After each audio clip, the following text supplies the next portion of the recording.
সমস্ত জান্নাতে যাবে ইল্লা আবা, তবে যারা আমি নবী হবে তারা ব্যতীত। কিলা মান আবা, সাহাবায়ে প্রশ্ন করলেন ইয়া রাসূলুল্লাহ, আবাটা আবার কিসে?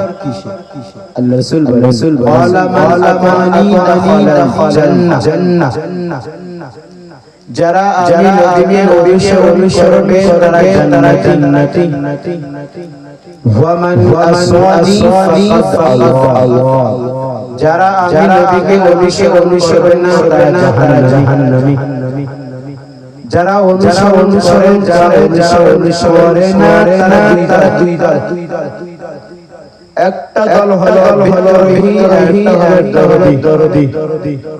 বিদ্রোহী বলা হয় যেমন আমি বললাম ভাই তুমি মুসলমান, তোমার মাথায় রাসূলের সুন্নাত ছিল, শরীরে সুন্নাত ছিল, কিছুই তো নাই।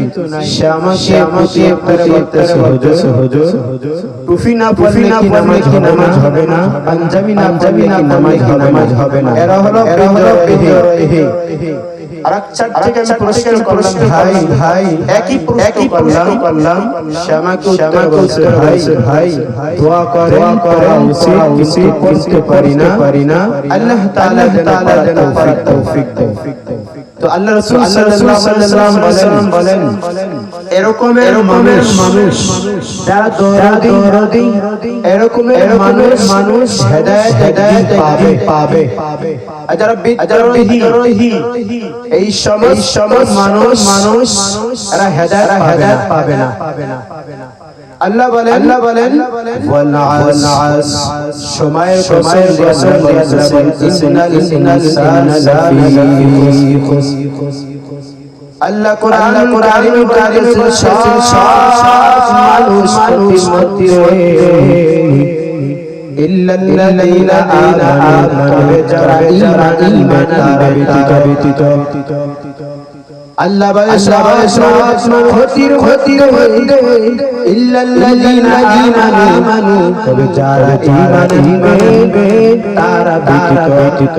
যারা নেক কাজ করবে তারা ব্যতীত।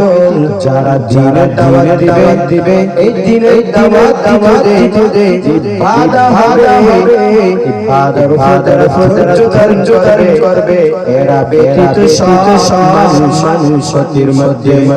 মদিনা ওয়ালা নবী বলেন কুল্লু উম্মতি ইয়াদখুলুনা জান্নাহ, সব উম্মত জান্নাতে যাবে ইল্লা যারা আমি নবীর হবে তারা ব্যতীত সব জান্নাতে যাবে।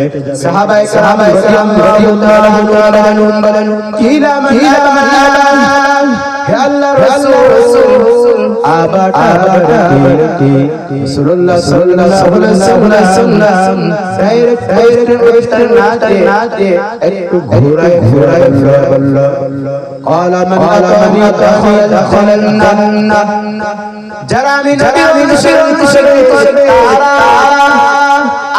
আমার অনুসরণ করবে, তারা জান্নাতি।